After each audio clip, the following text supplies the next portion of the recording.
यहाँ बात किए हुए हम लोग सबसे पहले स्टार्ट करते हैं कि वेक्टर में क्या है जरूरी। ठीक है, तो वेक्टर में सबसे पहले आप लोगों को जानने की आवश्यकता है भाई, हम लोग वेक्टर जो पढ़ेंगे ना, इसमें एक्सिस के बारे में जानना बहुत जरूरी है। पहले एक्सिस शॉर्टकट में जान लीजिए कि एक्सिस क्या होता है। देखिए, एक्सिस में यहाँ पे ओ लिखेंगे, यहाँ एक्स एक्सिस, यहाँ वाई एक्सिस और यहाँ पे जेड एक्सिस। ऐसे तो आपको तीन ही एक्सिस दिखाया गया है, तीनों परपेंडिकुलर होते हैं और यहां से इसके अकॉर्डिंग एक आई कैप इसके अकॉर्डिंग एक्स एक्सिस के अकॉर्डिंग एक यूनिट वेक्टर लिया जाता है जिसको हम कहते हैं आई कैप, और वाई के अलोंग में एक यूनिट वेक्टर लेते हैं जिसको कहते हैं हम लोग जे कैप, और जेड के अलोंग में एक यूनिट वेक्टर लेते हैं जिसको हम कहते हैं क्या, के कैप। क्या कहते हैं बाबू, के कैप। तो इसकी जानकारी होनी चाहिए। जैसे मान लीजिए यहाँ पे अगर हम ए कह दिए और यहाँ पे क्या कह दिए, बी कह दिए, और यहाँ पे बी कह दिए और यहाँ पे सी कह दिए, तो अगर यहाँ ए की कोऑर्डिनेट की बात करें तो ए का जो निर्देशांक होगा वो 1,0,0 होगा, और यहाँ इसका जो निर्देशांक होगा वो 0,1,0 होगा, और इसका जो निर्देशांक होगा वो 0,0,1 होगा। यहीं से ऑब्जेक्टिव आपसे पूछ देगा, एक बात बताइए, एक्स एक्सिस का डायरेक्शन कोसाइन, ये डीसी डायरेक्शन कोसाइन क्या होगा, तो आप बताइएगा कि 1,0,0। ये बहुत बार पूछा गया है, ठीक है ना। और यहां से देखिएगा ध्यान से, फिर कहेगा कि y एक्सिस का डायरेक्शन कोसाइन क्या हो जाएगा, तो 0,1,0, और z एक्सिस का डायरेक्शन कोसाइन क्या हो जाएगा, तो आप कहिएगा कि 0,0,1 यही हो जाएगा। इसका डायरेक्शन कोसाइन भी वही है, डायरेक्शन रेशियो भी वही है एक्सिस का, ठीक है। फिर पूछेगा, देखिए ये वाला जो प्लेन है आपको क्या नजर आ रहा है, देखिए यहाँ y है और z है, ये वाई जेड प्लेन है, तो इसका इक्वेशन क्या हो जाएगा, इसका इक्वेशन हो जाएगा x बराबर 0। इस प्लेन में क्या है, तो x नहीं है, तो इस प्लेन में x 0 हो जाएगा, जो इसका इक्वेशन हो जाएगा। ये प्लेन में भी आपको जानकारी है रखनी चाहिए, तो इसका इक्वेशन हो जाएगा। फिर ये कौन सा प्लेन बाबू, एक्स वाई प्लेन, तो एक्स वाई प्लेन का इक्वेशन क्या हो जाएगा, पूछेगा कि equation of X Y plane, तो कहिएगा एक्स वाई में जेड 0 होता है, तो इसका इक्वेशन हो जाएगा। ये कौन सा प्लेन बाबू, ये एक्स जेड प्लेन है, तो इसमें क्या हो जाएगा, इसमें इक्वेशन इसका पूछेगा कि इक्वेशन ऑफ ये एक्स जेड या जेड एक्स प्लेन, तो इसमें वाई बराबर 0 हो जाएगा, ठीक है ना। तो इसकी कॉन्सेप्ट आ गया। आई कैप का मैग्नीट्यूड, देखो आई कैप, जे कैप और के कैप, ये यूनिट वेक्टर है, इसका मैग्नीट्यूड कितना होता है, आई कैप मैग्नीट्यूड, जे कैप का मैग्नीट्यूड और के कैप का मैग्नीट्यूड कितना होता है, ये 1 होता है। इसकी जानकारी आपको होनी चाहिए। तो सबसे पहले तो इसकी जानकारी हो गई, ठीक है ना। पूछेगा कि direction cosine of X axis, तो 1,0,0, direction cosine of Y axis तो 0,1,0, ये आप बता सकते हो। इसी प्रकार से equation of plane X Y plane का इक्वेशन क्या हो जाएगा, जेड बराबर 0 बता सकते हैं। तो इसकी जानकारी हो गई, ठीक है ना। तो इसकी जानकारी जब हो गई तो आइए हम लोग देखेंगे कि पोजीशन वेक्टर क्या होता है, वहीं से शुरुआत करते हैं, ठीक है ना। तो सबसे पहला जो टॉपिक है वो है आपका पोजीशन वेक्टर।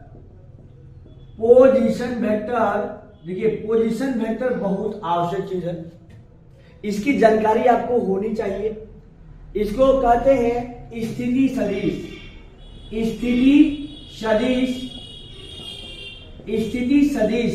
स्थिति सदिश में बहुत ऑब्जेक्टिव आता है आपका। हर एग्जाम में आपको एक ऑब्जेक्टिव दिखने को मिलता है कि ये स्थिति सदिश क्या है, आपको इसकी जानकारी होनी चाहिए। तो देखिए आप यहां पे बात करें, अब थोड़ा सा इसको मिटाना चाहेंगे, आपको नोट कर लीजिएगा वीडियो को रोक करके, ठीक है ना। चलिए यहाँ पे जिसे मान लीजिए, यहाँ पे एक पॉइंट अगर हम ये P x y z ले लिए और इसको हम r वेक्टर कह दिए, तो पोजीशन वेक्टर क्या होता है, किसी भी पॉइंट को अगर प्लेन में x, y, z है तो आई कैप, जे कैप और के कैप के रूप में लिख देंगे तो वह उसका पोजीशन हो जाएगा। तो देखिए ओपी जैसे वेक्टर है तो ओपी वेक्टर को हम आई कैप जे कैप और के कैप लगा देंगे तो वो क्या हो जाएगा, वो उसका स्थिति सदिश निकल के आ जाएगा। तो ओपी वेक्टर अब क्या हो जाएगा, जल्दी से बताइए, एक्स आई कैप प्लस वाई जे कैप प्लस जेड के कैप, ये उसका पोजीशन वेक्टर हो जाएगा। जो आपको हमेशा याद रखना है कि किसी भी पॉइंट का अगर पॉइंट दिया है तो उसका पोजीशन वेक्टर क्या होगा, आपको याद रखनी है। देखिए इसी प्रकार से ध्यान दिए रहिएगा कि अगर ओपी वेक्टर आ गया उसका पोजीशन लिख दिए तो उसका मैग्नीट्यूड भी आपको आनी चाहिए।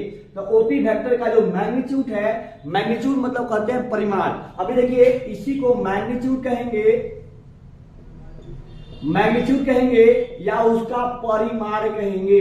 क्या कहेंगे बाबू, ये परिमाण कहेंगे, जिसका फॉर्मूला होता है ये root under X square plus Y square plus Z square.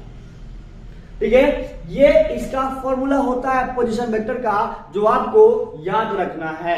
यहां से एक ऑब्जेक्टिव आपको हमेशा दिखने को मिलता है।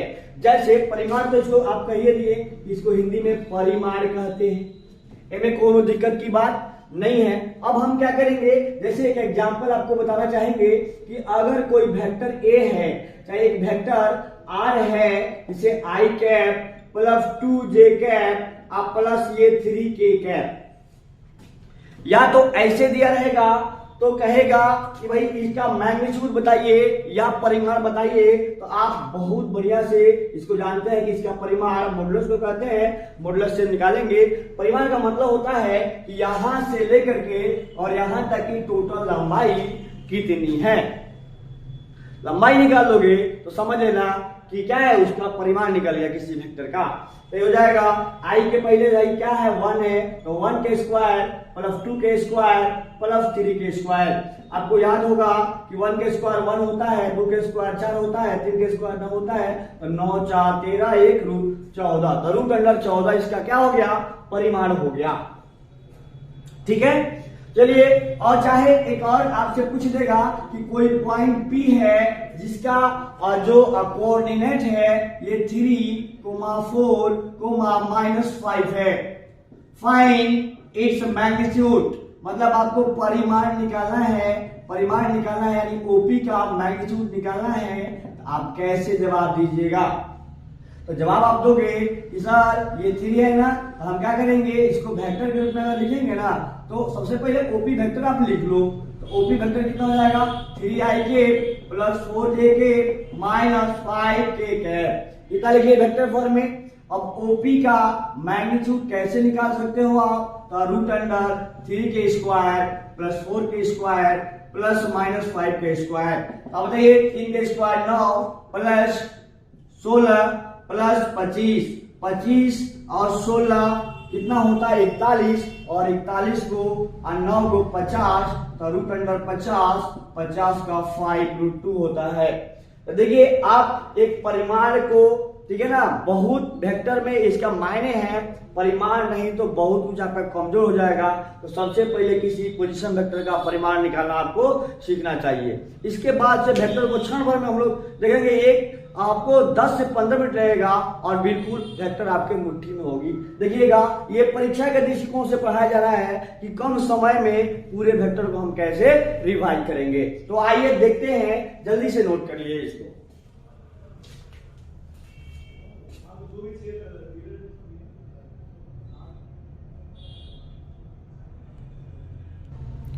तो चलिए बच्चों, अब हम लोग देखेंगे आपको पोजीशन वेक्टर ऑफ 2 पॉइंट। जैसे मान लो अभी हम पढ़े हैं कि अगर एक पॉइंट दिया है तो उसका पोजीशन वेक्टर हम कैसे निकालेंगे, ओरिजिन से मिला देंगे और जो पॉइंट दिया है उसी को आई जे के और के का लिख देंगे, तो आपका हो जाएगा पोजीशन वेक्टर। लेकिन अगर 2 पॉइंट से दिया हुआ है, जैसे कि हम देखते हैं चित्र से दिख रहा है आपको कि ए का पोजीशन में है x1 y1 z1 और बी का पोजीशन है x2 y2 z2, तो ए बी वेक्टर आप कैसे निकालोगे। तो ए बी वेक्टर निकालने का सबसे आसान तरीका, जैसे ए दिया हुआ है, बी दिया हुआ है, ओए लिख सकते हैं, अभी सीखा है आपको, ओ भी लिख सकते हैं ऐसे, ओए लिख सकते हैं ऐसे। लेकिन आपको ए बी वेक्टर कैसे लिखेंगे, तो उसका उपाय है बी ओ यानी ओ बी में से ओ ए घटा देंगे, यानी सेकंड वाला में से फर्स्ट वाला घटा देंगे, आपका ए बी का पोजीशन वेक्टर मिल जाएगा। तो क्या करेंगे भाई, OB में से OA घटा दो, ये सूत्र होता है, याद कर रखिएगा हमेशा। जैसे CD दिया हुआ है तो OD माइनस OC यानी D माइनस C करेंगे, निकल के आ जाएगा। यही कंसेप्ट है। PQ निकालना है तो भाई Q माइनस P यानी OQ माइनस OP निकालोगे, आपका हो जाएगा। गुड।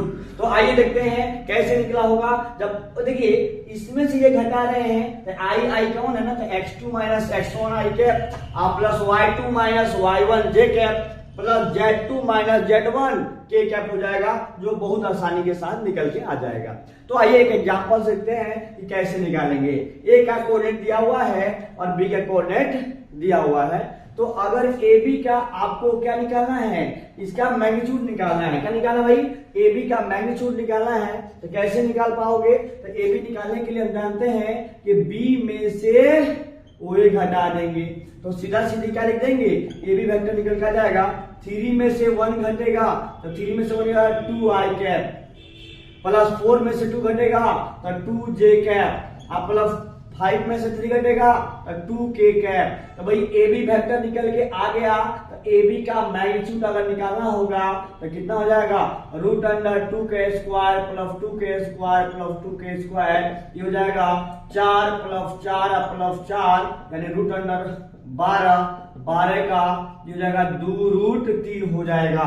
ठीक है, बहुत आसानी के साथ आपने सीख लिया कि अगर 2 पॉइंट दिया हुआ है तो उसका पोजीशन कैसे निकालते हैं, ये भी परीक्षा में पूछे जाते हैं, आपको ध्यान रखना है। तो आइए एक और टॉपिक है, इसको हम लोग जानते हैं जो बहुत VBI है, वेरी वेरी इंपॉर्टेंट है, सब्जेक्टिव ऑब्जेक्टिव दोनों के लिए। तो कैसे लिखते हैं यूनिट वेक्टर को, तो देखिए सबसे पहले आपको एक वेक्टर A दिया रहेगा कैसे, तो आपको जैसे मान लो एग्जाम्पल के तौर पर समझा रहे हैं I cap plus 2j cap plus 3k cap, तो उसका कहेगा कि find unit vector, find unit vector को एक कैप से सूचित करते हैं, एक कैप से सूचित करते हैं। तो करेंगे क्या, एक कैप का फॉर्मूला होता है, देखिए एक कैप का फॉर्मूला क्या होता है, एक कैप को यूनिट वेक्टर ऑफ ए कहेंगे। कैसे निकालेंगे, किसी भी वेक्टर में अगर उसी के मैग्नीट्यूड निकाल करके डिवाइड कर देंगे तो उसका यूनिट वेक्टर निकल के आ जाएगा। तो बड़ी आसान है भाई, वेक्टर ए आपको पता है, खाली उसका मैग्नीट्यूड निकालेंगे और इसमें डिवाइड कर देंगे, आ जाएगा उसका यूनिट वेक्टर। तो आइए इसको करते हैं, इसे मान लेते हैं, इसको करेंगे हम लोग ना, तो क्या होगा, सबसे पहले ए पता है भाई, ए पता है कितना, I cap plus 2j cap plus 3k cap पता है ना। तो भाई ए का मैग्नीट्यूड निकाल के रख देते हैं, ये हो जाएगा ये 1k square plus 2k square plus 3k square, तो हो जाएगा ये कितना, तो ये हो जाएगा 1k स्क्वायर 1 प्लस ये 2k square 4 plus 3k square 9 4 13, ये कितना हो जाएगा, रूट अंडर ये 14 हो जाएगा। ये आ गया। अब यहाँ पे सीख लेते हैं इसको, ए कैप निकालना है, ए कैप का फॉर्मूला होता है vector of A by magnitude of A. इतना तो आपको याद हो ही गया होगा कि इसका ये फॉर्मूला होता है, हमने फॉर्मूला लगाया और वेक्टर ए के जगह पे ए आपको पता है लिख देंगे, A I cap plus 2j cap plus 3k cap और बट्टा में इसका मैग्नीट्यूड लिख देंगे। मैग्नीट्यूड आप निकाल करके वो कितना है, रूट अंडर 14। लिखने के बाद ये सब्जेक्टिव है, ऑब्जेक्टिव तो क्षण भर में निकल जाएगा, वेक्टर ये अपने मन में ही निकाल लेंगे इसको, इतना स्क्वायर प्लस इतना स्क्वायर प्लस इतना स्क्वायर, अब बट्टा लगा देंगे, उसका यूनिट वेक्टर दिख जाएगा आपको। तो अलग अलग कर देंगे, 1 by root under 14 I cap plus 2 by root under 14 J cap plus 3 by root under 14 K cap. आसानी के साथ आप यूनिट वेक्टर को समझ गए होंगे। तो देखिए सबसे पहले इसको नोट डाउन कर ले, यहां से हम 3 ऑब्जेक्टिव पूरा क्लियर कर लिए। अगर एक पॉइंट दिया है तो उसका पोजीशन लिख करके उसका मैग्नीट्यूड कैसे निकालेंगे, अगर 2 पॉइंट दिया है तो उसका पोजीशन वेक्टर लिख के उसका मैग्नीट्यूड कैसे निकालेंगे, साथ में हम लोग समझे हैं यूनिट वेक्टर। अब देखिए इसी के साथ साथ जल्दी से नोट कर लीजिए, फिर अब हम लोग पढ़ेंगे कि कोई 2 पैरेलल वेक्टर है तो क्या होता है, अगर कोई वेक्टर दिया हुआ है तो उसका डायरेक्शन रेशियो क्या होता है और डायरेक्शन को साइन कैसे लिखते हैं, और यहां से 3 ऑब्जेक्टिव हम लोग तुरंत करने वाले हैं। जल्दी से नोट डाउन कीजिए और इसको रफ करके फिर हम लोग आगे बढ़ते हैं। तो आइए अब तो नेक्स्ट हम लोग का टॉपिक है, अब देखिए पोजीशन वेक्टर ऑफ 2 पॉइंट हम लोग सीख गए थे। अब हम लोग कुछ दो ऑब्जेक्टिव पूछे जाते हैं परीक्षा में, भाई जीरो वेक्टर क्या है, तो ऑप्शन में रहेगा बताइए ये कौन सा वेक्टर है। ए वेक्टर क्या है, देखिए इनिशियल और फाइनल दोनों सेम है, मतलब इसकी लंबाई बढ़ा ही नहीं होगा। जब बढ़ा ही नहीं होगा तो क्या होगा, शून्य सदिश हो जाएगा, जिसको जीरो वेक्टर कहेंगे। फिर एक बात पूछता है पैरेलल वेक्टर क्या है, तो अगर ए बराबर लैम्डा भी हो जाएगा तो उसको हम पैरेलल वेक्टर कहेंगे। क्या कहेंगे, पैरेलल वेक्टर। फिर एक और आता है, ध्यान देखिए, एक आता है नेगेटिव वेक्टर। भाई नेगेटिव वेक्टर क्या होते हैं, नेगेटिव वेक्टर ऑफ ए, आप इसको माइनस ए से रिप्रेजेंट करते हैं, मतलब अगर वेक्टर ए इधर से होगा तो वेक्टर बी जो होगा b equal to minus of A इस साइड चला गया होगा, मैग्नीट्यूड सेम होगा, डायरेक्शन अपोजिट होगा, तो उसे हम कहेंगे बाबू negative of vector A. Clear है, तो इतनी जानकारी आपको मिल गई। अब हम लोग देखेंगे किसी वेक्टर का डायरेक्शन रेशियो और डायरेक्शन कोसाइन कैसे लिखते हैं, और 3 ऑब्जेक्टिव लिखते हैं। तो आइए इसको मिटा करके उसको हम लोग देखेंगे कि क्या होता है। तो सबसे पहले देखेंगे direction ratio of vector and direction cosine of vector. देखिए इसको कहते हैं सदिश का दिक अनुपात एवं दिक को जाएं कैसे लिखते हैं ये आपको बताना है। बहुत सिंपल है, अभी बताए हैं कि कोई पॉइंट अगर P होगा, अगर 1 को 2 अगर 3 दे दिया हुआ है तो उसका पोजीशन वेक्टर होता है i cap plus 2j cap plus 3k cap. ये एग्जाम्पल के तौर पे हम लोग लिख सकते हैं ना। अगर हम कहें कि इसका डायरेक्शन रेशियो क्या होगा, इस वेक्टर का कोई वेक्टर दे देगा, इसको वेक्टर ए मान लेगा, बी मान लेगा या ओपी मान लेगा, तो डायरेक्शन रेशियो कितना हो जाएगा, तो इसका देखिए आई के साथ जो है ना जे के साथ वही लिख देंगे, यानी स्केलर कंपोनेंट, तो 1, 2, 3 इसका डायरेक्शन रेशियो हो जाएगा। फिर आप देखेंगे डायरेक्शन कोसाइन कैसे लिखेंगे, तो डायरेक्शन कोसाइन को आप देखिएगा ये L, M, N से सूचित करते हैं।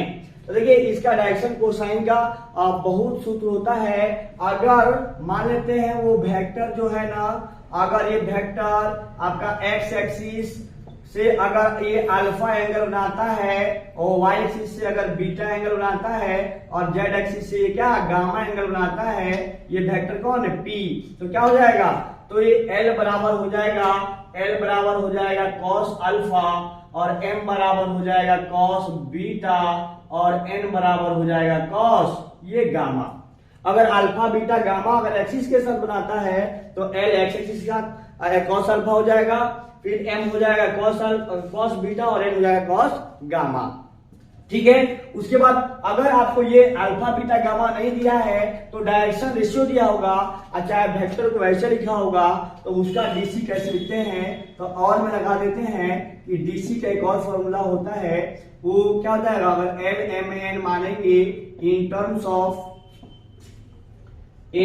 ऑफ डायरेक्शन रेशियो, तो डायरेक्शन रेशियो कैसे लिखते भाई, L बराबर A बटा रूट अंडर ये होता है a square plus B square plus C square.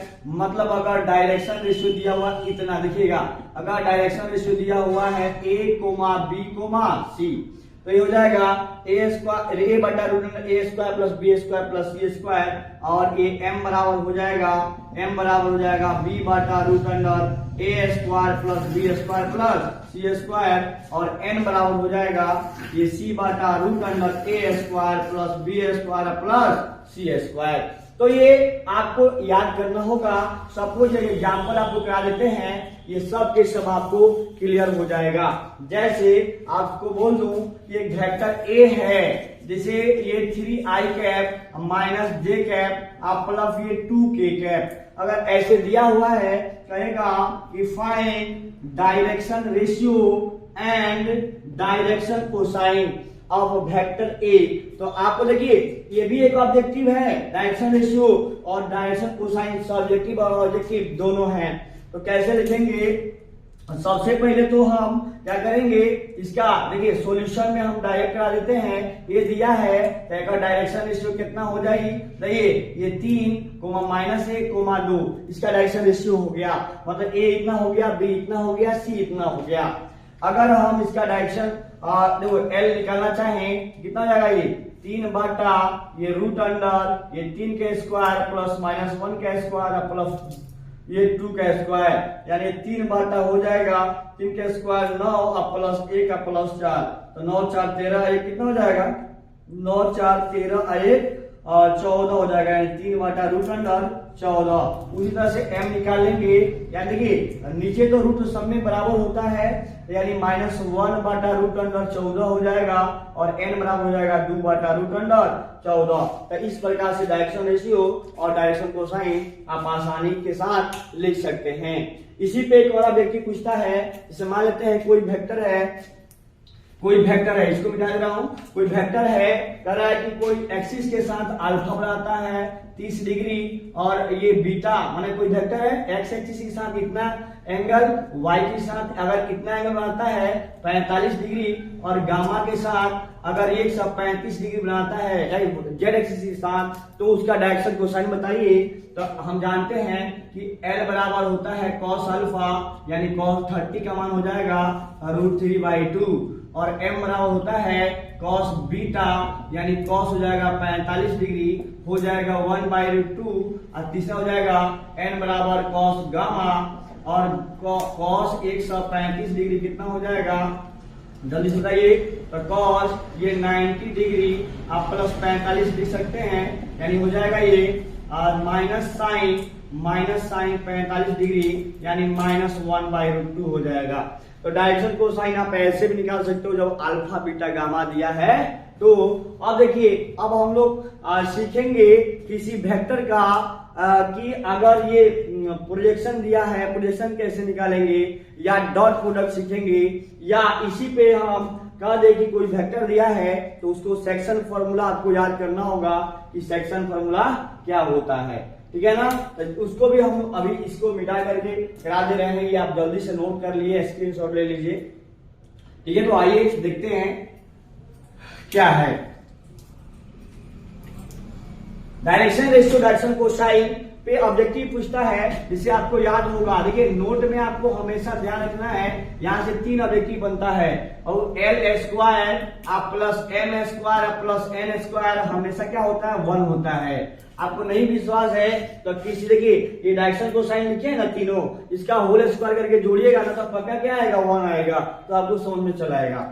दूसरा चीज, क्योंकि अभी आप पढ़े हो कि L को cos अल्फा भी कहते हैं, तो ये भी पूछा जा सकता है cos square alpha plus cos square beta plus cos square gamma कितना होगा, तो आप कहिएगा 1 होगा। इसके साथ साथ एक और बात ध्यान रखिएगा, पूछ देगा कभी कभी कि sine square alpha plus sine square beta plus sine square gamma equal to क्या होगा, तो ये होगा 2। इसके लिए देखिए इसका प्रूफ भी बहुत आसान है, लेकिन अभी नहीं बताएंगे क्योंकि हम लोग रिवाइज कर रहे हैं, आपको फॉर्मूला से काम चलाना होगा। इसके लिए हम लोग जब वेक्टर का नॉर्मल जो वीडियो है उसको देखना पड़ेगा आपको, ठीक है, वहां से सब कुछ आपको क्लियर हो जाएगा। तो चलिए ये तीनों नोट आपको पता चल गया, ठीक है ना। तो जल्दी से नोट कर लीजिए इसको, रफ करके फिर हम लोग नया को जो पढ़ने वाले हैं तुरंत।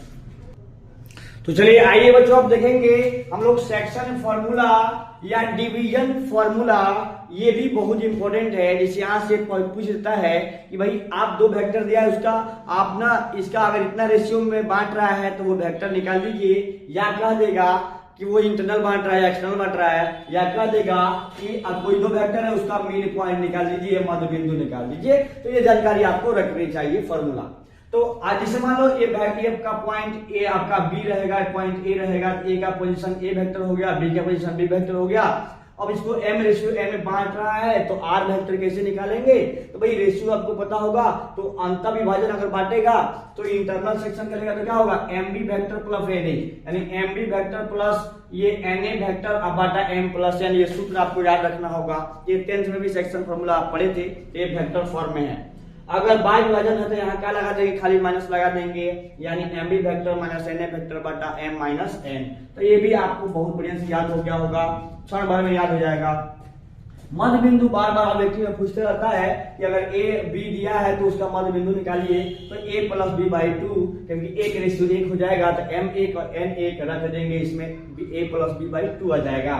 तो देखिए a इतना है, b इतना है, कह रहा है find the mid point of vector a and b। तो क्या करेंगे, दोनों को जोड़ के दूसरे भागा दे देंगे, तो क्या हो जाएगा देखिए, तो 3i1 देखिएगा, 3i1 4i हो जाएगा, 4i cap, 5i1 6j cap हो जाएगा, और 7i1 8k कैप हो जाएगा, बटा में 2 कर देंगे तो आ जाएगा, 2 से भाग देंगे तो 2i cap plus 3j cap plus 4k cap हो जाएगा। तो देखिए आपने मिड पॉइंट बहुत आसानी के साथ लिख दिए, ठीक है ना। इसी प्रकार से a और b का क्या करिए, a प्लस b का यूनिट वेक्टर निकालिए, कहेगा कि a प्लस b का आप यूनिट वेक्टर निकालिए। तो क्या करेंगे, सबसे पहले a प्लस b निकाल लेंगे और फिर इसका मैग्नीट्यूड निकाल के बटा कर देंगे, मतलब a प्लस b, और इसी के मैग्नीट्यूड से अगर डिवाइड कर देंगे तो उसका यूनिट वेक्टर निकल के आ जाएगा n कैप। क्लियर है ना। तो इस प्रकार से आप तैयारी कर सकते हैं।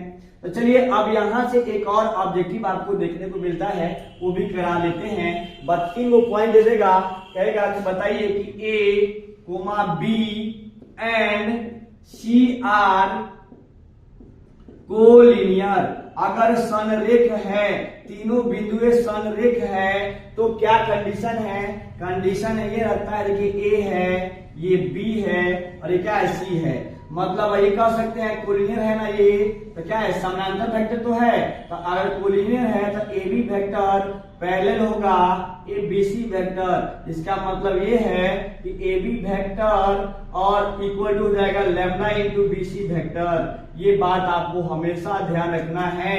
ये होता है collinearity of 3 points vector form में।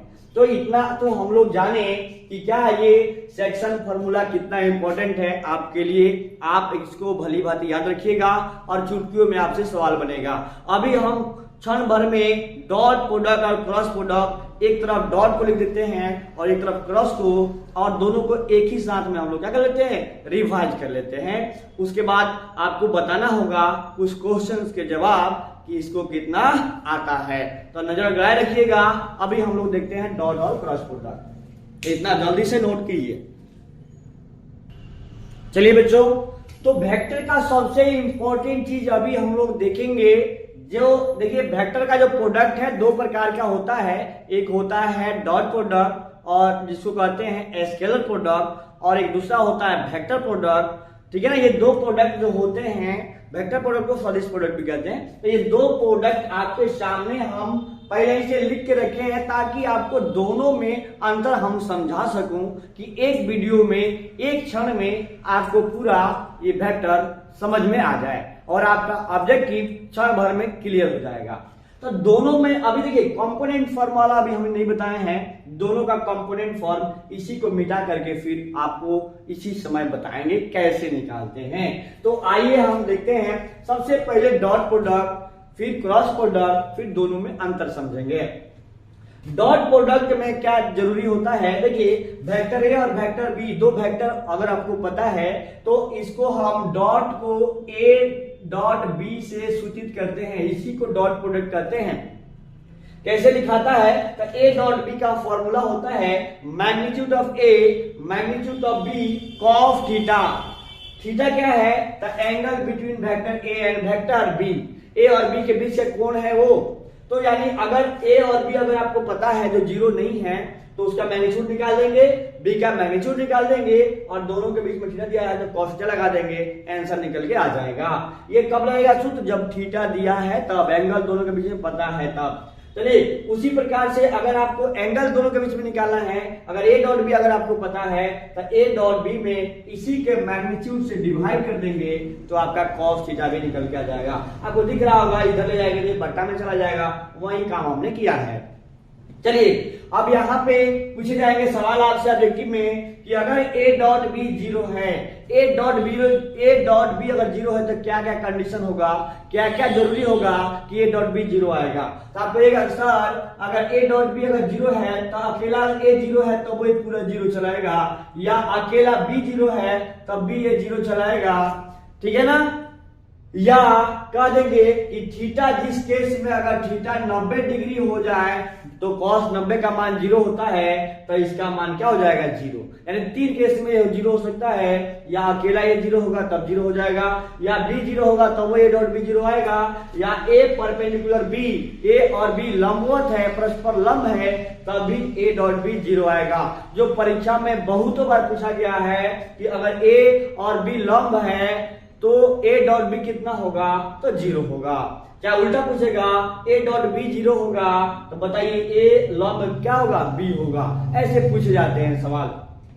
चलिए पूछे जाते हैं अगला सवाल कि ए डॉट ए क्या होगा, तब बच्चे लोग जीरो मार के आते हैं, लेकिन ए डॉट ए क्या होता है मैग्नीट्यूड ऑफ ए का होल स्क्वायर। क्यों होता है तो देखिए ए डॉट ए करेंगे तो ए इंटू ए होगा तो ए स्क्वायर हो गया, और दोनों का डायरेक्शन सेम है तो कॉस जीरो लेंगे आप कॉस जीरो 1 हो जाएगा, यानी ए इंटू ए स्क्वायर इंटू 1 यानी ए स्क्वायर हो जाएगा। आप होशियार होंगे तो समझ गए होंगे, तो थोड़ा सा दिमाग लगाइए, दोनों का डायरेक्शन सेम है और a इंटू ए स्क्वायर होगा, cos जीरो का मान 1 होता है तो बस इतना ही तो आएगा।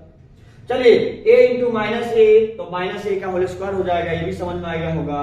अगर a समानांतर b होगा, ध्यान सुनिए, अगर a और b समानांतर हो गया यानी दोनों सेम डायरेक्शन में हो गया तो cos जीरो हो जाएगा, cos जीरो का मान 1 हो जाएगा तो a डॉट बी कितना होगा हाई 1 हो जाएगा, तो खाली है ना बचेगा, यानी वही लिखे हैं a डॉट बी क्या होगा magnitude of a into magnitude of b। Clear है, आपको समझ में आया होगा। अब देखिए आई डॉट आई पूछ जाते हैं, आई डॉट आई तो आई डॉट आई ये देखिए इसका मैग्नीट्यूड आई डॉट आई यानी आई मैग्नीट्यूड ऑफ आई का होल स्क्वायर होगा, यानी मैग्नीट्यूड ऑफ आई 1 होता है। शुरुआत वीडियो में ही बताए हैं कि आई का मैग्नीट्यूड यूनिट वेक्टर है तो 1 होगा, तो 1 का स्क्वायर 1 होगा, ये भी 1 का स्क्वायर 1 होगा, 1 का स्क्वायर 1 का तो k का स्क्वायर k का मैग्नीट्यूड 1 का स्क्वायर 1 होगा, यानी आई डॉट आई यानी से डॉट में सेम गुना होता है तो 1 होता है, ध्यान रखिएगा। डॉट में जैसे आई इंटू आई सेम है ना तो गुना होगा तो 1 होगा। अब वही क्रॉस में देखोगे क्रॉस में सेम रहेगा तो क्या हो जाएगा जीरो हो जाएगा। दोनों में अंतर दिख रहा है क्या? चले भाई उसी प्रकार से इसमें क्या होगा, ये सेम होगा तो 1 होगा और डिफरेंट होगा तो क्या होगा जीरो होगा। तो आई डॉट जे जीरो क्यों होता है तो आप समझेंगे। भाई आई इधर होता है जे इधर होता है तो आई और जे एक दूसरे पर लंब होते हैं तो हम जानते हैं जब लंब वेक्टर आते हैं तो ये डॉट बी कितना आता है जीरो आता है। इसलिए अगर आई और आई डॉट जे कहेगा तो जीरो होगा, जे डॉट के होगा तो जीरो होगा, के डॉट आई क्या होगा तो जीरो होगा। आपको याद हो गया होगा एकदम। ए डॉट बी एक और ऑब्जेक्टिव आता है कि ए डॉट बी और बी डॉट ए बिल्कुल बराबर आते हैं। ए डॉट बी और बी डॉट ए बिल्कुल क्या होते हैं बराबर होते हैं, ठीक है ना, यहां तक कोई दिक्कत नहीं है। इसी प्रकार से आता है अगला क्रॉस प्रोडक्ट, इसी का पटीदार है, ध्यान रखिएगा। देखिए ए क्रॉस प्रोडक्ट में क्या होता है यानी ये वेक्टर यानी इसको वेक्टर प्रोडक्ट भी कहते हैं यानी सदिश गुणन कहते हैं। तो ए क्रॉस बी का सूत्र क्या होता है, अगर ए और बी जीरो नहीं है तो magnitude of A magnitude of b ये साइन थीटा एन कैप, यहाँ एन कैप बहुत मेन है।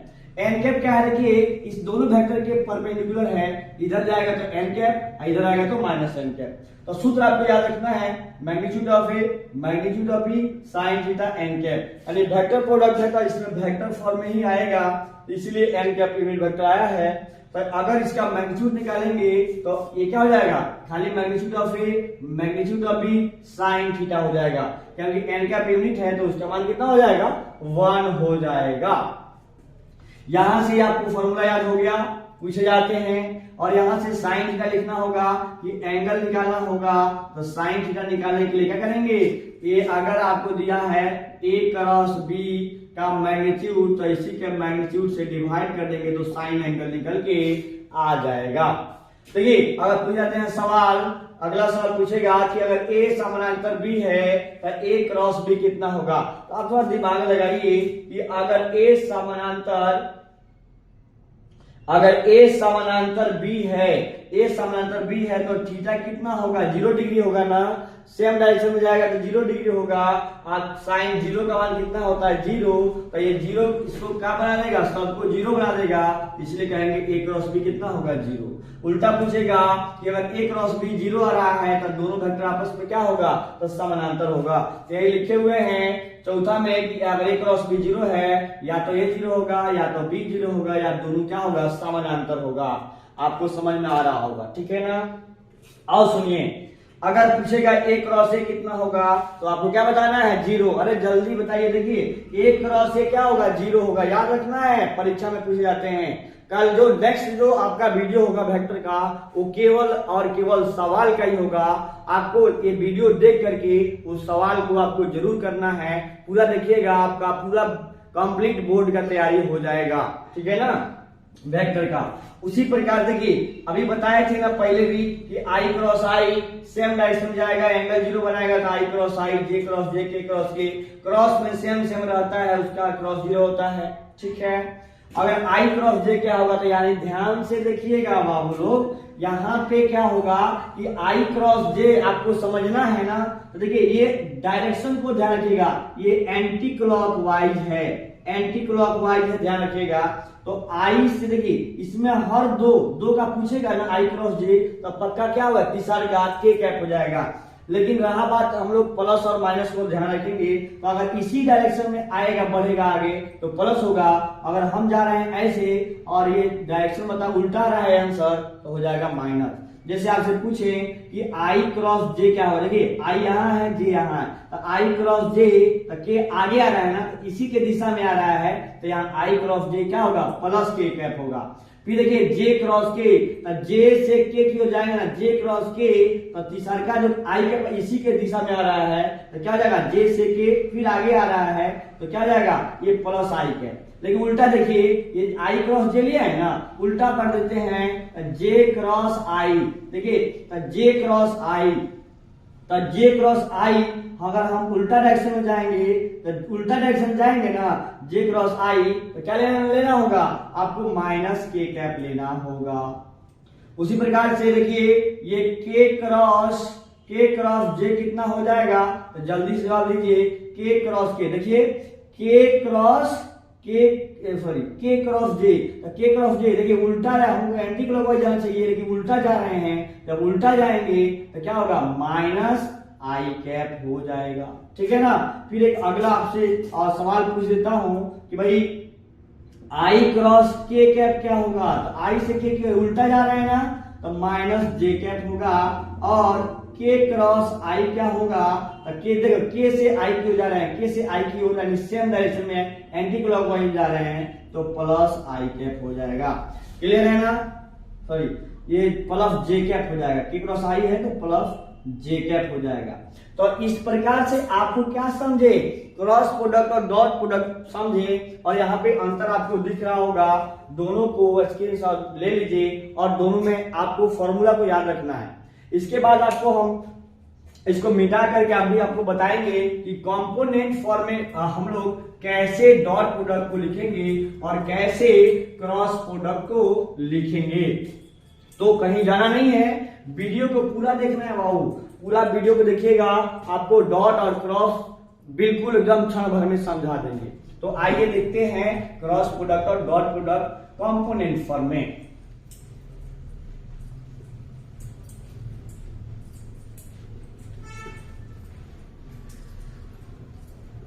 ध्यान से देखते रहिए, आपको क्षण भर की और वीडियो है, देखिएगा, ये आपको बताएंगे।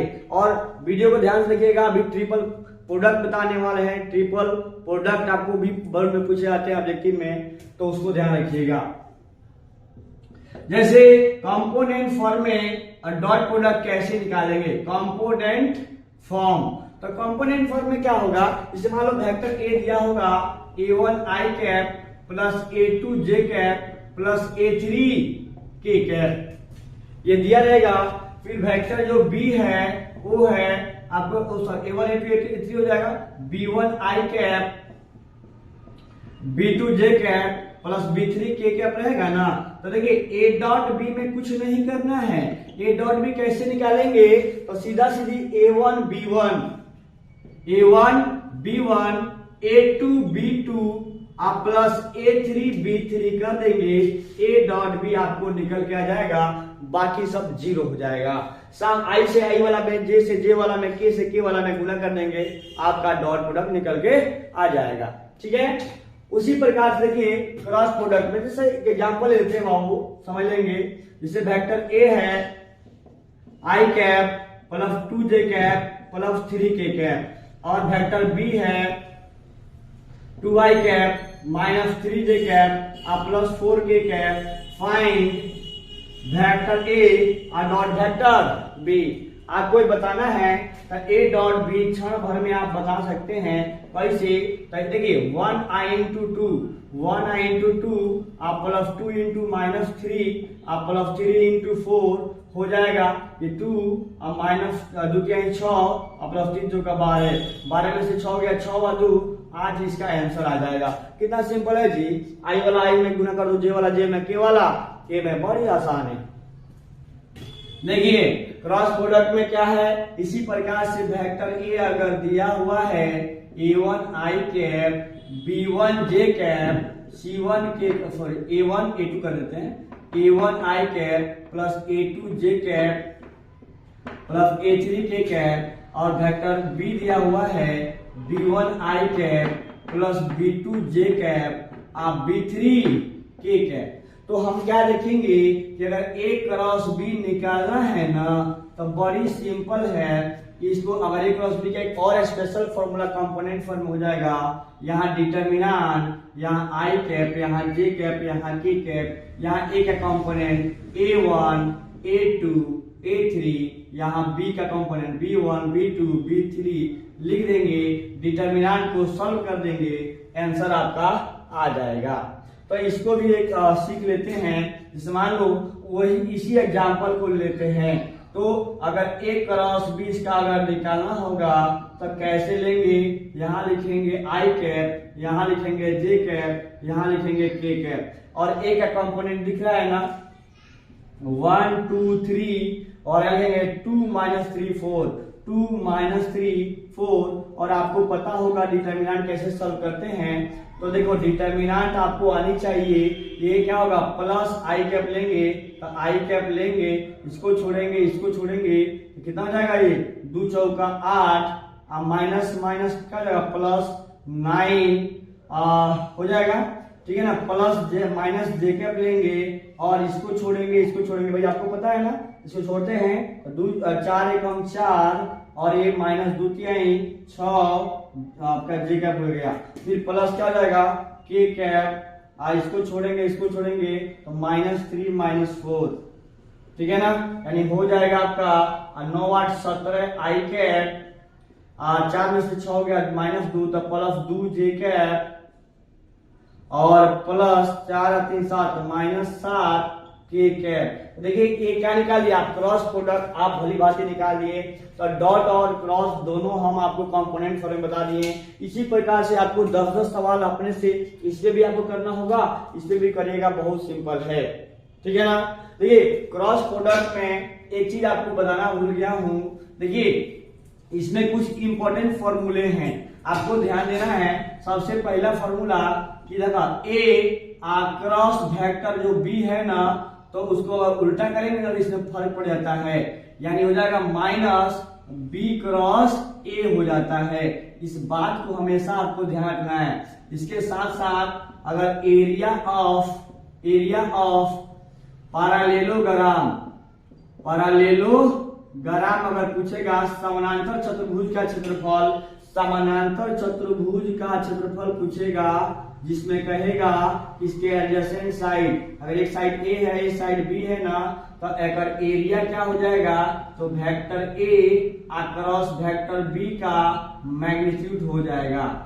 यही बात कहेगा कि एगो ट्रायंगल है, ट्रायंगल ए बी सी का जो एरिया होगा ना, तो देखिए अगर ए है, हाइटा है बी है, तो इसका एरिया हो जाएगा 1/2 A क्रॉस B। इस फॉर्मूला को ध्यान रखिएगा, ठीक है ना।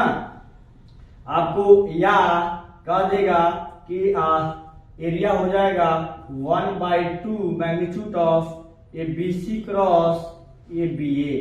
इस प्रकार से भी निकाल सकते हैं। तो अगर ए पॉइंट दिया है तो ऐसे निकालेंगे। तो इस प्रकार से आपको क्रॉस प्रोडक्ट को ध्यान रखना है। इसी में अब आपको हम थोड़ा सा ट्रिपल प्रोडक्ट की आइडिया दे रहे हैं। वो ट्रिपल प्रोडक्ट क्या है उसको थोड़ा सा ध्यान दे दीजिए, क्षण भर में वो भी आपका खत्म हो जाएगा। तो triple product, scalar triple product, ये परीक्षा में पूछे जाते हैं आपको बोर्ड के परीक्षा में, ठीक है ना। तो देखिए सबसे पहले आपको देखिए ABC वेक्टर ABC ये बताता है क्या, स्केलर ट्रिपल प्रोडक्ट को रिप्रेजेंट करता है। और कैसे लिखते हैं देखिएगा, A dot B cross C, A dot B cross C, यही होता है स्केलर ट्रिपल प्रोडक्ट, ठीक है ना। अब रहा बात, जिसे कह देगा कि I क्रॉस, चाहे ऐसे कह देगा कि A इसका वैल्यू बताइए। तो आप बहुत सिंपल है ना भाई, सूत्र में बैठा दीजिएगा A dot A cross A। देखिए तीनों A B भी A है और C की जगह पे भी A है। तो भाई A क्रॉस A भी पढ़े हैं कि A क्रॉस A 0 होता है और 0 में डॉट किसी से करेंगे तो 0 वेक्टर हो जाएगा, ठीक है ना। चलिए यहां से एक और चीज आपको ध्यान देना है कि A cross B cross C, ठीक है ना, ABC यानी ये BCA और क्या जाएगा ये CAB। ये देखिए अगर सर्कुलर में देखिए यहाँ A है, यहाँ B है और यहाँ पे क्या है C है, लाइन से अगर है ABC फिर BCA फिर CAB, तो ये सब के सब आपस में क्या होगा, बराबर होगा। इस बात को ध्यान दीजिएगा। तो अगर देखिएगा ये I J और K, अगर इसका पूछ देगा तो आप कैसे जवाब दीजिएगा। तो अभी पढ़ाए हैं कि I डॉट ये J क्रॉस क्या होगा K, J क्रॉस के अभी पढ़े हैं क्या होता है I डॉट ये J क्रॉस के I होता है ना, तो I डॉट I कितना होता है 1 होता है। तो इसका आंसर क्या आएगा 1। तो आप स्केलर ट्रिपल प्रोडक्ट का फॉर्मूला याद रखोगे। आपका इस प्रकार से जो वेक्टर है क्षण भर में, देखिए इतना कम समय में, अगर जो 1 महीना का क्लास है, अगर आपको 1 घंटा में आपको रिवाइज करना है तो ये वीडियो आपके लिए बहुत जरूरी है। तो ये वीडियो देखना ना भूले और शुरू से अंत तक जरूर देखें वीडियो को। नेक्स्ट वीडियो जो आएगा आपका क्वेश्चन का आएगा और ये वीडियो देख करके क्वेश्चन करिएगा, एकदम मजा आ जाएगा। तो thank you very much, all the best बच्चों।